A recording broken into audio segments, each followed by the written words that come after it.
बिस्मिल्लाहिर्रहमानिर्रहीम अस्सलाम वालेकुम। मेरा नाम है नवीश शेख, आप देख रहे हैं सुपर टीम यूट्यूब चैनल। कल एक तारीखी फैसला आया NA 75 डस्का के इलेक्शन के हवाले से इलेक्शन कमीशन का, जिसमें उस तरह लगा कि उसने जो फैसला था वो पूरा का पूरा नून लीग के हक में था और PTI के तो इस तरह महसूस हुआ कि बखिए उखेड़ के रख दिए हैं। और फैसला आइन और मेरिट और कानून के मुताबिक था।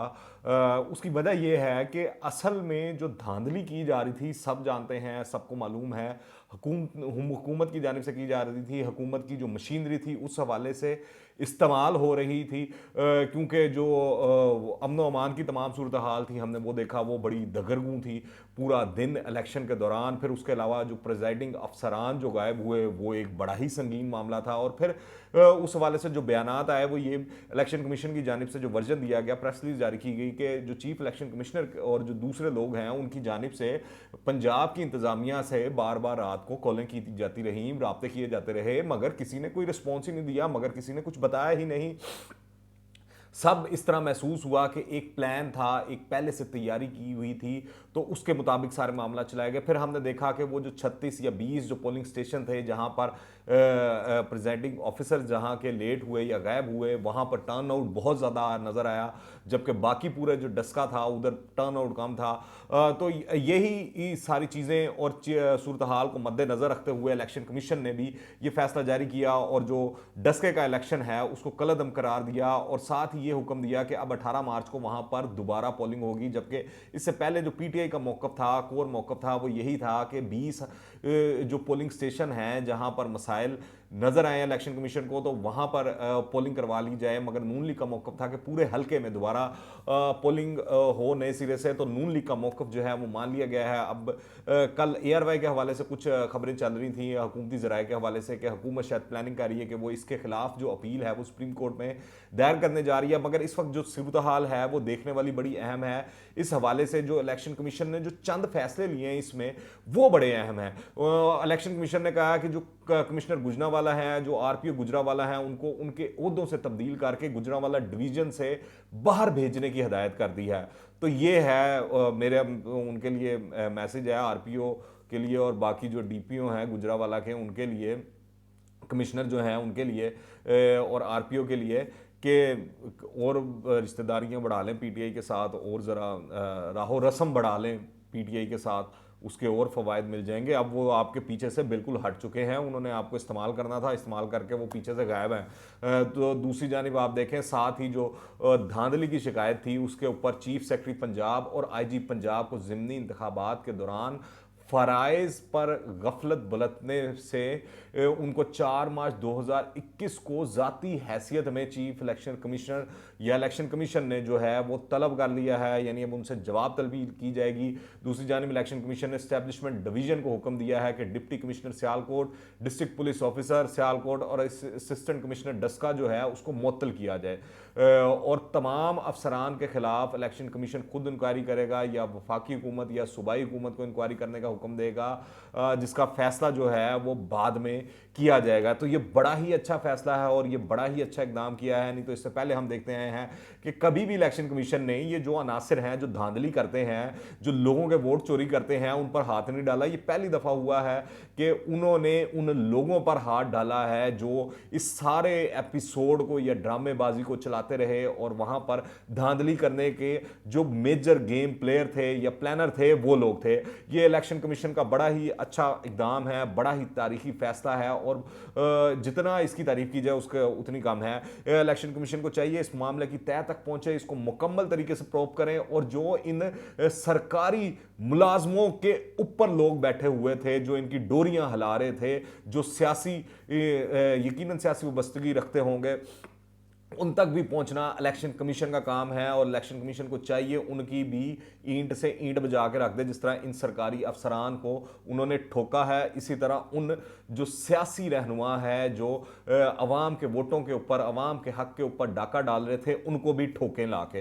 तो ये बड़ा ही अच्छा इकदाम है इलेक्शन कमीशन की जानिब से, जिसकी जितनी तारीफ की जाए उतनी ही कम है। दूसरी जानिब आप देखें कि जो पीडीएम का बयानिया है, अगर आप इस तमाम सूरत हाल में देखें तो पीडीएम का बयानिया जो है उसने अपने रंग दिखाना शुरू कर दिया है। हम शुरुआत में देख रहे थे कि लोग कह रहे थे ये नहीं चलेगी, ऐसा होगा वैसा होगा, यूं होगा, खाली प्रेशर है और हुकूमत को कोई फर्क नहीं पड़ता, जितने मर्जी लॉन्ग मार्च कर लें, हड़तालें कर लें, धरने दे दें, जलसे कर लें, जुलूस कर लें। मगर अब नजर आना शुरू हो गया कि जो पीडीएम का बयानिया था उसने रंग दिखाना शुरू कर दिया है। मुल्क चलाने का जो मास्टर प्लान इमरान खान की नाकस कारकर्दगी के बायस, तो वो आप देखें वो पहले ही पिट चुका है। सियासी मुखालफिन को मलिया मेट करने की ख्वाहिश भी जो है वो धरी की धरी रह गई है। आज़ाद मीडिया के खिलाफ भी इंतकामी कार्रवाइयों में अब कमी लाना पड़ रही है। अब ये पैगाम दिया जा रहा है कि पीटीआई की हुकूमत अपने अमाल की खुद जिम्मेदार है, इस पर आप ज़रा फोकस करें। जो लोग थे पीछे, वो पीछे से हट चुके हैं। आपने ये इलेक्शन डस्के इलेक्शन में भी देखा, वो लोग नज़र नहीं आए।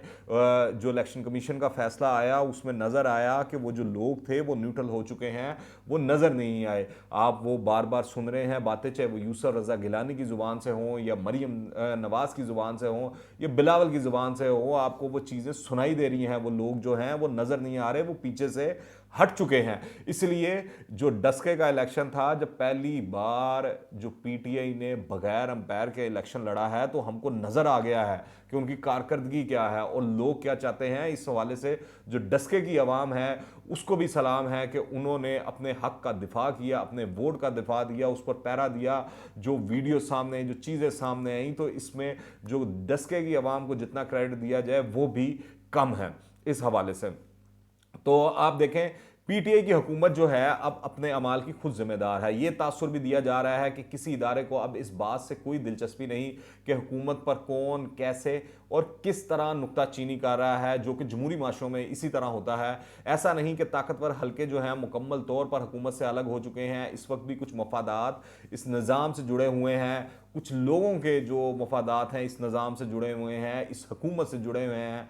वो भी सोचते होंगे कि जब ये नुमाइशी जो हुकूमत है, ये सो कॉल्ड जो हुकूमत है, उसका पर्दा चाक हो गया या उसको घर भेजना पड़ गया या घर चली गई, तो जो असल किरदार हैं उनसे जवाब तलबी भी की जा सकती है। क्योंकि अब जिस तरह ये डस्के के इलेक्शन में हुआ है कि जो सरकारी अफसरान हैं या जो मुलाजिम हैं उन पर जो हाथ डाला गया, तो यकीनन उनको एकामात भी तो किसी ना किसी ने दिए होंगे। तो इसी तरह जो हुकूमत को लेकर आए हैं, इस हुकूमत का तो एहतसाब होगा ही होगा, मगर जो लोग पीछे होंगे उन पर भी तो हाथ डाला जा सकता है, उनको भी तो पकड़ा जा सकता है। मगर इन चंद ओहदेदारों की इस ख्वाहिश के बावजूद अब वो पहले वाली जो भी फिजा थी वो अब नहीं रही है। देखना यह है कि इस नई सूरत हाल में हुकूमत खुद को कैसे संभालती है। खौफ व खदशात के जो साए हैं वो दराज होते जा रहे हैं, खुसूसन इमरान खान साहब के लिए। और ये भी खदशात मौजूद हैं जो मुक्तदर हल्के हैं और दूसरे जो सोचने वाले लोग हैं, वो ये सोच रहे हैं कहीं इमरान खान जो हैं वो जज्बात की रूह में बहकर कहीं इंतहाई इकदाम उठाते हुए इस मुल्क की जो कौमी असम्बलियाँ हैं उसको ना तोड़ दें। पीटीआई हुकूमत की इत्तेहादियों काफली, जीडीए, एमक्यूएम और जो बलूचिस्तान अवामी पार्टी है बाप, उन्होंने तो अभी तक पीटीआई के साथ जो है वो साथ निभा रहे हैं, खड़े हैं, उन्होंने साथ नहीं छोड़ा है। मगर छोटे बड़े ओहदेदारों के चेहरों पर जो हवाइयाँ उड़ी हुई हैं उससे तमाम कहानी जो है वो समझ आ रही है, नज़र आ रही है। हुकूमत और पीडीएम के दरमियान लगी बाजी में अपोजिशन इत्तेहाद के पास एक नहीं, इस वक्त दो दो ट्रम्प कार्ड हैं। सेनेट इलेक्शन में मतलूबा नताइज मिल गए तो हुकूमत को झटका बहुत बड़ा लग जाएगा, और अगर ऐसा ना भी हुआ तो लॉन्ग मार्च और धरने हुकूमत को अदमुआ कर कर ही छोड़ेंगे। हुकूमत के खिलाफ जो सियासी चालें हैं वो आसिफ अली जरदारी खुद चल रहे हैं। उनका अंदाज़ा है कि हुकूमत को बतदरीज कमज़ोर करके छुटकारा हासिल किया जा सकता है। वैसे कुछ गैर मुतवक्को वाक़यात रूनुमा होना शुरू हो गए हैं। तो ये तो कहा जा रहा है कि पंजाब में हुकूमती जमात के कई अरकान नाराज़ हैं। सिंध और बलूचिस्तान से भी इस तरह की खबरें आ रही हैं। मगर बड़ा झटका जो वज़ीर आज़म इमरान खान को लगा है वो दौरा पेशावर के दौरान लगा है, जब उनसे तयशुदा मुलाकात के दौरान 20 अरकान असम्बली जो थे वो गैर हाजिर थे, गायब थे, या पता नहीं जानबूझकर नहीं आए। जो लोग मुलाकात में मौजूद थे उनके चेहरों पर भी जो खुशगवार तासुरात थे वो नहीं थे, उनकी भी हवाइयाँ उड़ी थी। उनके चेहरों से पता लग रहा था कि माहौल क्या है और सूरत हाल क्या है। सेनेट इंतखाबात के हवाले से एक और अहम पेशरफ्त ये है कि पंजाब, सिंध, बलूचिस्तान और खैबर पख्तूनख्वा में हुकूमती पार्टी के अंदर पड़ने वाले क्रैक इस तरह वाजे आने लगे हैं, जिस तरह पीडीएम के अंदर जो तमाम जमातें हैं वो ठोस इत्तेहाद करके बैठी हुई हैं। सवाल ये है कि अगर यार मोहम्मद रिंद, लियाकत खटक, लियाकत जतोई क़यादत से नाराज़ हैं तो क्या इन जगहों पर भी पीटीआई को सेनेट इंतखाबात में नुकसान पहुंच सकता है? जवाब यह है इसका कि जिस तरह इनफरादी आवाज़ें उठना शुरू हो गई हैं, इनसे तो इतनी बड़ी तब्दीली की तवक्को नहीं की जा सकती, लेकिन ये पीटीआई का एक ब्लफ भी हो सकता है कि खुद अपने अंदर से इनफरादी इख्तलाफी आवाज़ों को हवा देकर यह तासुर दिया जाए कि पार्टी की जो गिरफ्त है वो कमज़ोर पड़ चुकी है, लेकिन फिर इस्लाह व अहवाल का नाम लेकर वो तब्दीलियाँ कर जाएँ या वो मुतालबे किए जाएँ जिसके जो इमरान खान साहब की ख्वाहिशात हैं, ये जो इमरान खान साहब चाहते हैं। खुसूसन जो सुप्रीम कोर्ट के अंदर मामला चल रहा है ओपन बैलेट के हवाले से, और एक सदारती ऑर्डिनेंस भी आ रहा हुआ है उस हवाले से, तो उसका जो फैसला आएगा उसके ऊपर भी असरअंदाज होने की कोशिश की जा रही है हुकूमत की जानिब से, ये सारा कुछ करके और ये सारा कुछ दिखा के।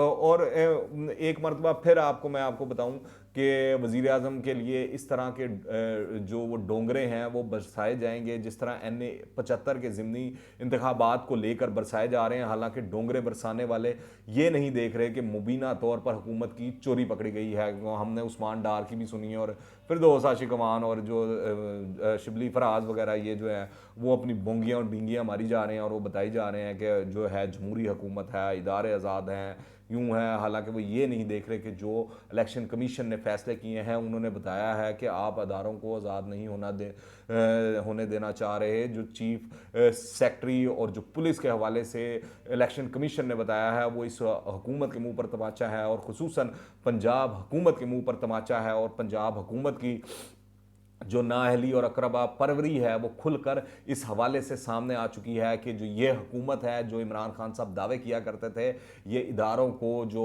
सरकारी मुलाजमीन हैं उनको अपने सियासी मफादात के लिए, अपने सियासी फ़ायदे के लिए इस्तेमाल कर रहे हैं। तो असल में हुकूमत की जो चोरी है NA-75 के इलेक्शन में, ज़िमनी इलेक्शन में, वो पकड़ी गई है, जो इलेक्शन कमीशन का फैसला आया है, और ये हुकूमत के लिए एक थप्पड़ जैसा है, हुकूमत के मुंह पर कालिक मलने जैसा है। और सेनेट इलेक्शन जो है उससे कबल जो है इतनी बड़ी जो है शिकस्त से हुकूमत आसानी से इस तरह महसूस होता है कि जानबर नहीं हो सकेगी, और जब तक इन फैसलों की गर्द छटेगी तब तक हुकूमत एक और बाजू और टांग खो चुकी होगी, क्योंकि अब इलेक्शन कमीशन का जो अगला इम्तिहान है वो है फॉरेन फंडिंग केस। देखते हैं उसमें वो इमरान खान साहब को क्या झटके देती है और पीटीआई को क्या झटके देती है।